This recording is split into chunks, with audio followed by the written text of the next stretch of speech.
Une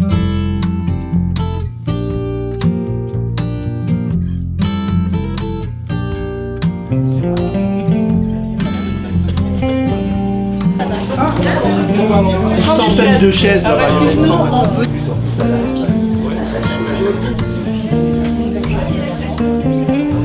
On a 3 lieux d'accueil. Si vous me le dites, c'est tout. On a 3 lieux d'accueil porteurs d'un projet qui vont prendre la parole. Donc Evolène, Lison et Fatia. Est-ce que j'oublie quelqu'un? Non. On donnera la parole au foyer de... Moi je l'appelle le foyer départemental, mais ça ne s'appelle pas comme ça. Ça s'appelle le... Centre départemental de l'enfance et de la famille. Le CDEF, c'est ça. Hein, d'accord. Le CDEF qui prendra la parole. Oh, je dis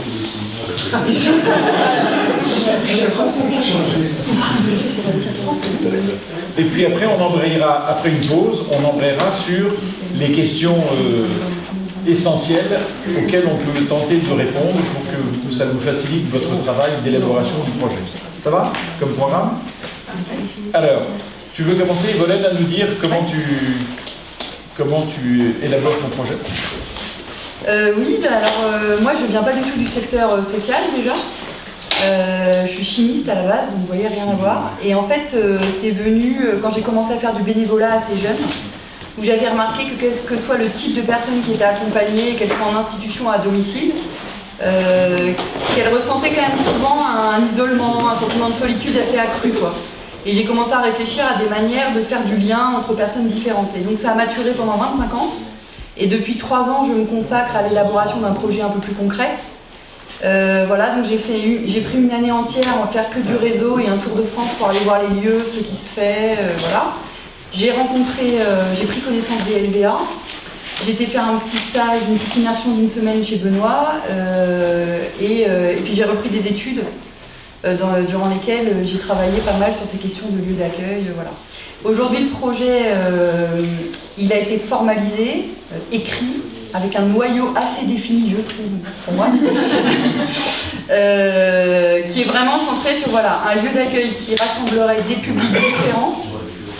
Par exemple, ça pourrait être des personnes âgées, des personnes en situation de difficulté économique et sociale, des familles monoparentales. Aujourd'hui, j'ai pas le projet d'intégrer dans la première mouture des enfants mineurs, parce que je veux déjà voir comment ça se passe entre adultes, avant de me dire on est en capacité d'accueillir des mineurs et que ça se passe bien.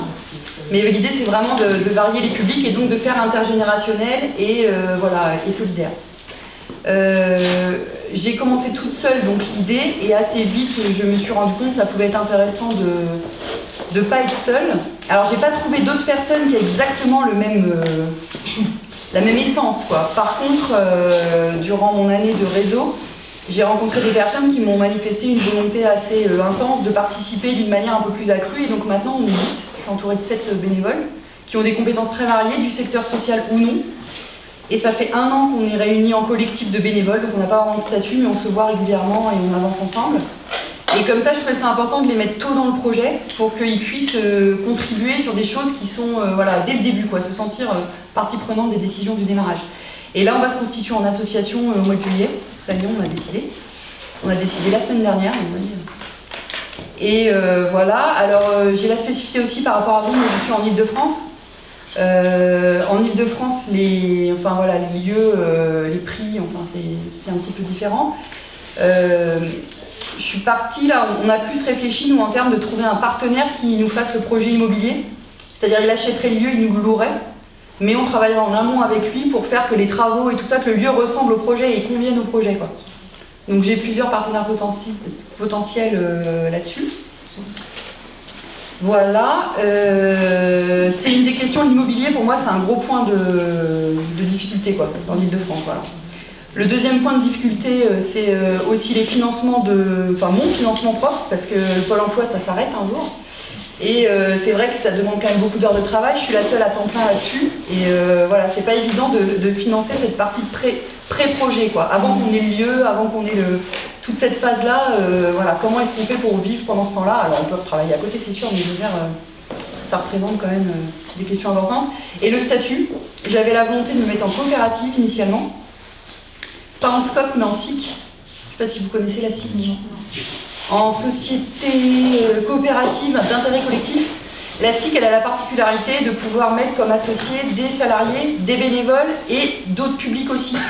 Minimum 3 types de personnes, catégories de personnes différentes. Donc on peut associer les résidents, on peut les mettre en fait les résidents dans les associés. Et je trouvais ça très intéressant pour faire un projet qui a du sens. On a étudié juridiquement et là on est parti sur une association qui pourrait faire préfiguration d'une future SIC. Donc on mettrait dans les statuts la possibilité de se transformer plus tard en SIC. Voilà, mais le statut de SIC est très compliqué à gérer au quotidien, donc on s'est dit qu'on n'était pas en capacité de gérer ça pour l'instant et que ça n'avait pas tellement de fond, tant qu'on n'a pas un lieu d'accueil défini, quoi. Donc on commence en asso et on envisage d'évoluer vers la SIC. Voilà, je ne sais pas quoi vous dire d'autre. Quant au projet politique et à l'installation sur un département en question, tu gravites sur l'ensemble du département. Bah c'est ça qui est compliqué. Oui, c'est ça qui est compliqué, c'est que moi, du fait que je parte pas d'un lieu, du coup j'ai l'opportunité de choisir le lieu dans une région assez vaste. Mais l'inconvénient de ça, c'est que du coup je sais pas par où prendre le côté politique, parce que tant que j'ai pas le département, l'Île-de-France c'est quand même vaste, il y a de quoi faire. Donc nous on a pris le parti de commencer de définir le projet, chercher le lieu qui correspond au projet pour pouvoir ensuite faire la démarche politique locale. On a été obligé un peu de le prendre comme ça, quoi. Je dis pas que c'est bien. On nous le reproche souvent. On me dit mais pourquoi vous faites pas parce que j'ai pas le lieu. Donc si chaque fois j'ai le début d'un embryon de lieu, en fait on a étudié 4 lieux différents, il n'y en avait pas 2 qui étaient dans le même département. Donc si à chaque fois j'avais fait les démarches, c'est impossible, quoi. Donc l'idée là c'est d'avancer vraiment un peu plus à fond dans un lieu, avoir une idée quand même, et s'ancrer quelque part et commencer vraiment les démarches là. Est-ce que tu as vu des lieux qui étaient sur les départements? Parce que tu as les Sommes, bon, c'est pas la peine d'en parler, tu arrives, ils t'ouvrent les bras et j'espère. C'est pas ce qu'il m'avait dit, M. Chailloux. Je lui avais demandé, il m'avait pas dit ça. Il m'avait pas dit ça. Serge, il m'avait pas dit ça. Non, mais ça ne les concerne pas parce que quand ils font comment ça s'appelle, leur annuaire des lieux d'accueil, ils ne parlent que des mineurs. Ils oublient les majeurs systématiques, donc t'es pas concerné. Non, ils en parlent quand même, mais c'est vrai que... mais après, tu as des départements comme le département de Versailles, là, je sais pas. Ouais, je regarde le 78. 78, eux, ils estiment que des lieux d'accueil, ils n'en ont pas besoin, qu'il y a d'autres départements qui en ont et qu'ils préfèrent envoyer le troupeau à l'extérieur plutôt que de jouer la solidarité au niveau national. Donc, oui, il faut faire aussi en fonction de ça. Après, la difficulté, c'est que moi, comme je fais multipublic, la question, c'est quel statut, quel dispositif je vais pouvoir mettre en œuvre. Parce que les LVA, par exemple, ça ne finance pas la dépendance. Si j'ai des personnes âgées, des choses comme ça, c'est peut-être plutôt habitat inclusif, un peu comme mes collègues de l'intergénérationnel. Je vais peut-être avoir un habitat inclusif couplé avec une pension de famille, couplé avec un LVA, quoi. On va peut-être être obligé de faire un multi-dispositif. Et c'est là où ça devient très compliqué, quoi. Donc, ce qu'on m'a conseillé de faire, moi, en demandant à plein de gens différents, je ne sais pas ce que vous en pensez, et moi, on m'a vraiment dit, une fois que tu es dans le lieu, va voir le conseil départemental et vois avec eux qu'est-ce qui passe, qu'est-ce qui ne passe pas, mais avec le risque de me faire imposer un statut qui ne me convienne pas financièrement. Et pas de sentir marié avec l'appellation LVA, parce que ce que tu proposes là, c'est plutôt le statut structure expérimentale. Il n'y a pas vraiment... Qui te lie un petit peu plus avec le département, mais qui permet de fonctionner pendant un certain temps, de montrer le temps de le truc, et après, une fois que tu as le patronat, tu fais ce que tu veux. C'est pour ça que nous, sur le statut, pour l'instant, on n'a pas défini quelque chose de trop fixe, quoi, de trop rigide, parce qu'on s'est dit, c'est tellement nouveau comme approche que ça rentre déjà dans aucune case. Alors, tous vos projets, déjà, il n'y en a aucun qui rentre dans les cases. Celui-là non plus, et du coup on s'est dit on verra une fois qu'on a le département. Mais c'est vrai que vous avez raison, ça vaudrait peut-être le coup quand même que j'enquête rapidement sur les départements les plus amènes de nous aider après, quoi. Peut-être aller faire un tour d'horizon. Serge, sur l'Île-de-France, c'est vrai que le foncier c'est quasiment inaccessible, sauf si vous avez un nom de la famille au cimetière, ou si vous êtes fille ou fils de quelqu'un. Parce que même quand il y a du foncier accessible, le fait de vouloir venir avec des gamins, vous avez des levées de boucliers à peu près partout dans l'Île-de-France. Et le foncier est hors de prix. Hors de prix. Donc l'Île-de-France, en plus, c'est un projet qui dépasse la notion de lieu de vie, donc du foncier, peut-être même une emprise foncière encore plus importante.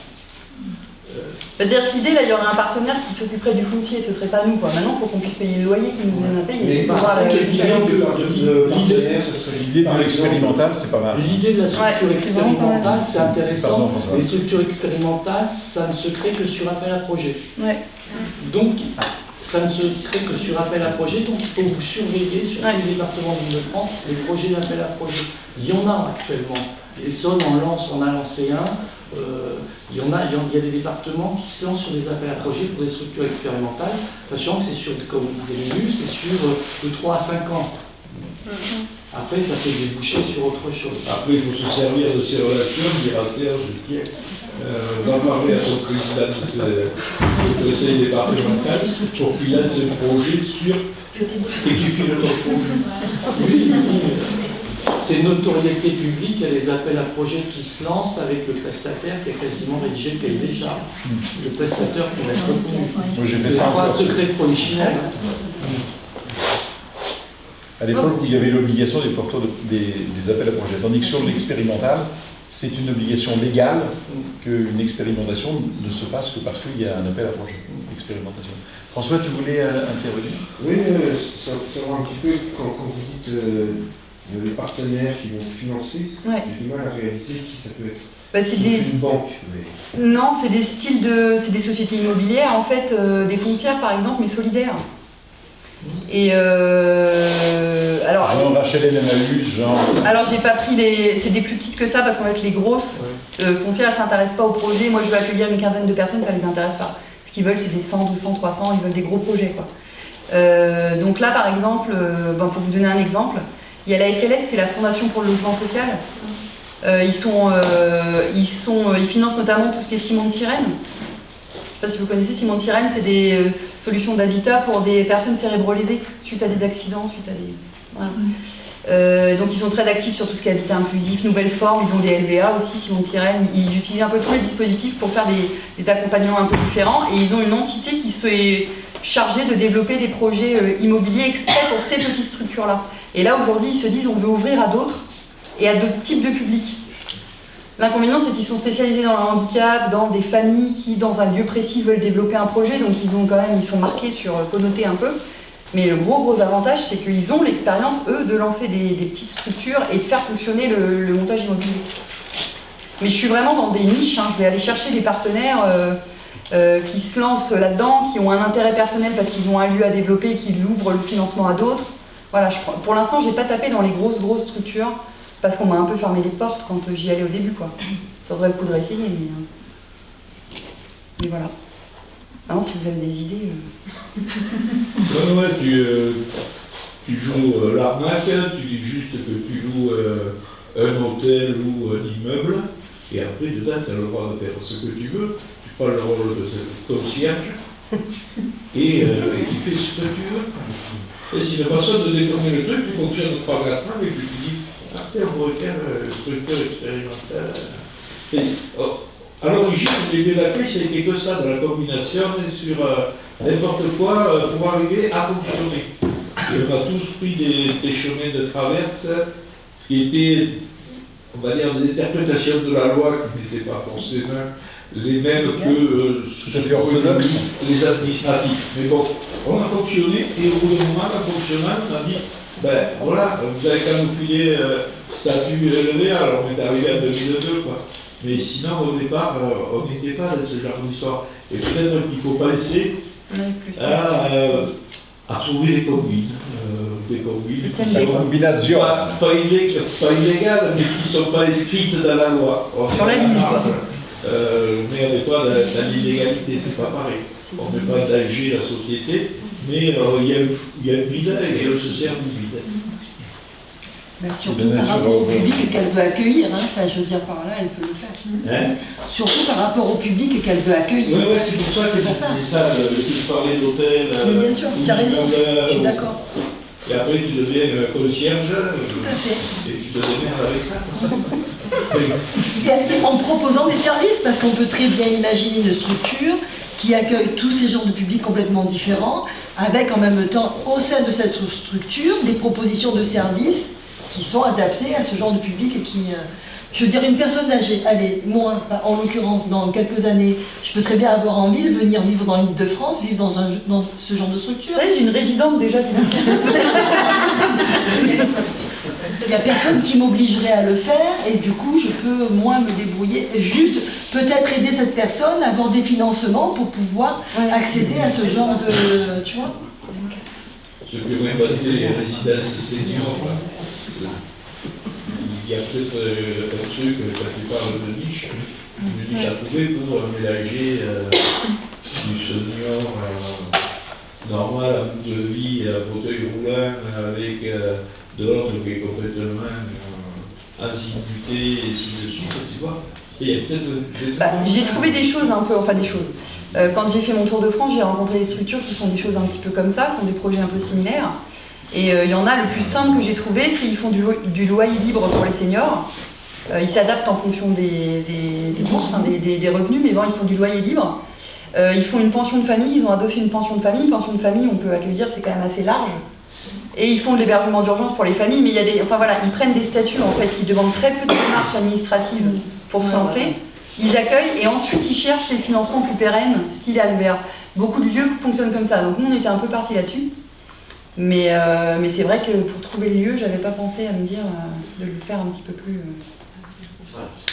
Un petit peu plus. Il y a une fédération des pensions de famille, ça existe. Oui, alors c'est le. Il y a l'UNAFO déjà, qui fait tout ce qui est foyer logement, tout ça. Et l'Union nationale. Il n'y a pas l'UNAFAM. Ouais, mais l'UNAFAM, Non, c'est. l'UNAFAM, non, pas c'est la fédération des assistants. L'UNAF, je voulais dire l'UNAF. L'Union nationale. Moi, il me semble que c'est l'UNAFO, mais il me semble que c'est l'UNAFO, les pensions de famille. Maison relais, résidence accueil, tout ça. Peut-être ça s'appelle l'UNAFO maintenant, mais Ouais. c'était l'UNAF. Oui, ça devait être ça. Moi, je les ai rencontrés il n'y a pas longtemps. Alors après, ils sont. Enfin, c'est compliqué, je ne vais pas rentrer dans les détails, mais pensions de famille, c'est encore compliqué parce que c'est du logement. Ça doit rentrer dans le cadre du logement social. Donc, si le bâti n'est pas considéré logement social, théoriquement, on n'a pas les financements. Donc, il faut travailler avec un bailleur HLM, un bailleur social. D'accord. Enfin, on rentre là dans un truc, je pensais que c'était simple, en fait, c'est pas comme ça. Quoi. Le CALPAC, peut-être. Le quoi Le CALPAC. Pardon, vous écrivez comment? CALPACT. En fait, ils rachètent des vieilles bâtisses qui sont en mauvais état et ils les tapent.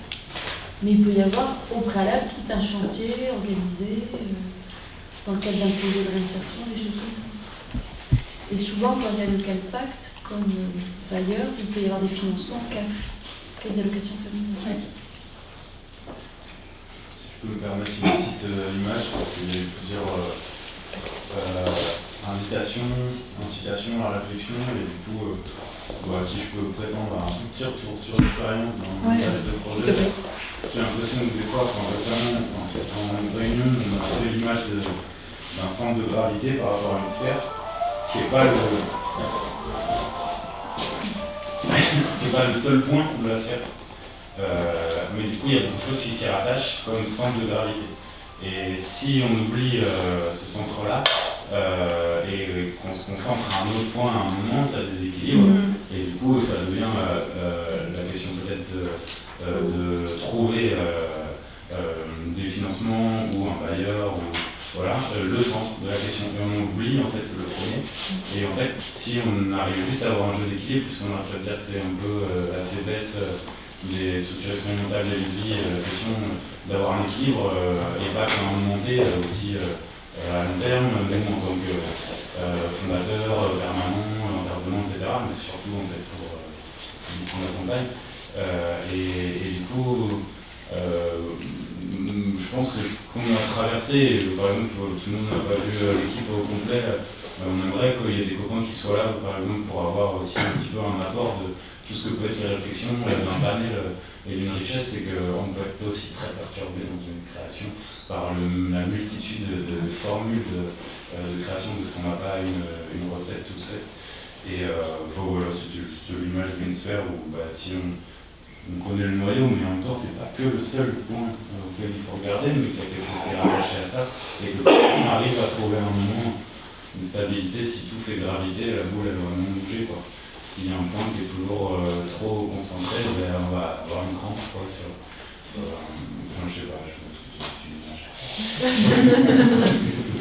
c'est que l'image qui nous rappelle qu'un lieu de vie d'accueil, c'est vrai que c'est un moyen de vivre, c'est un moyen de se procurer des subsides financiers. C'est un des 3 piliers de la réussite d'un projet. Il faut se servir et il faut servir. Donc se servir du point de vue financier, c'est intéressant, mais si c'est ce qui privilégie la création du lieu d'accueil, vraisemblablement, ça ne va pas aller très loin. Voilà. Ah oui, non, moi la LVA, je les avais regardés et étudiés parce que j'aimais justement l'approche, quoi. L'approche petit nombre de personnes, enfin toute la... Il y a beaucoup de choses dans le LVA, moi qui me parlent beaucoup, d'ailleurs c'est pour ça que j'avais été en immersion chez toi, c'est pour ça que j'avais fait mon mémoire dessus, enfin... Maintenant c'est vrai qu'il y a des questions... Moi j'essaie vraiment de trouver une cohérence, enfin voilà, je vois des choses qui se font, je vois mon projet, et j'essaie de trouver comment faire le Tetris, quoi, comment tout ça s'imbrique, et je pense pas avoir encore la solution... Ouais. Non, je pense qu'il y a encore mais du travail. Mais la structure expérimentale, mais c'est pas mal, pensé à ça quand tu m'en as parlé. C'est pas mal. Mais c'est vrai que c'est un bon écarage. Il faut que ça réponde à un appel à projet, comme ils disent. Ou alors, il faut le créer, M. Chagui. Il faut fomenter. Il faut fomenter une conspiration au sein de l'ESSEM. Après, il y a un autre point que tu as abordé, c'est celui de l'investissement personnel et de cette faillite financière qui peut arriver à tout moment. Me concernant, pendant 3 ans de montage, je veux dire, j'ai frôlé la banqueroute financière assez régulièrement. Donc en fait, les solutions qui étaient pour moi les plus favorables, déjà j'ai plus eu de maison, donc je suis devenue SDF. Parce que je ne pouvais pas me permettre de payer un loyer, parce que je travaillais trop, 15 heures par jour pour monter un projet pendant 3 ans, c'est à peu près, il m'a fallu à peu près, en moyenne, entre 10 et 15 heures par jour pendant 3 ans. Donc ça, je tiens à le dire quand même, parce que c'est important de se rendre compte que c'est beaucoup, beaucoup de travail. Et surtout quand on ne vient pas de l'action sociale, parce que moi, il a fallu que j'apprenne tout sur le tas, donc il n'y a pas de cadeau là. Donc ça demande beaucoup de travail. Donc SDF, donc plus de maison. Et c'est pas mal parce que c'est intéressant, on crée un lieu de vie, on se retrouve sans maison, c'est intéressant, ça apprend beaucoup. Et je me suis retrouvée dans l'intérim. Donc j'ai tout pris là, c'est-à-dire décharger des camions, faire de la maintenance. Et j'ai eu beaucoup de chance parce que très souvent je me suis retrouvée au standard de société. Et je pouvais faire les photocopies que j'avais besoin et continuer pendant ce temps avec un ordinateur à continuer à travailler mon projet. Donc j'étais payée à travailler mon projet, donc merci. Merci les 2 sociétés qui m'ont pris en intérim au standard. Ouais. Voilà, enfin, je le dis parce que c'est important. Donc ça peut être des solutions importantes. Et après, c'est vrai, limiter la casse, parce qu'il faut limiter la casse au niveau des frais, parce que ça dure longtemps. Merci Evelène. Merci à vous.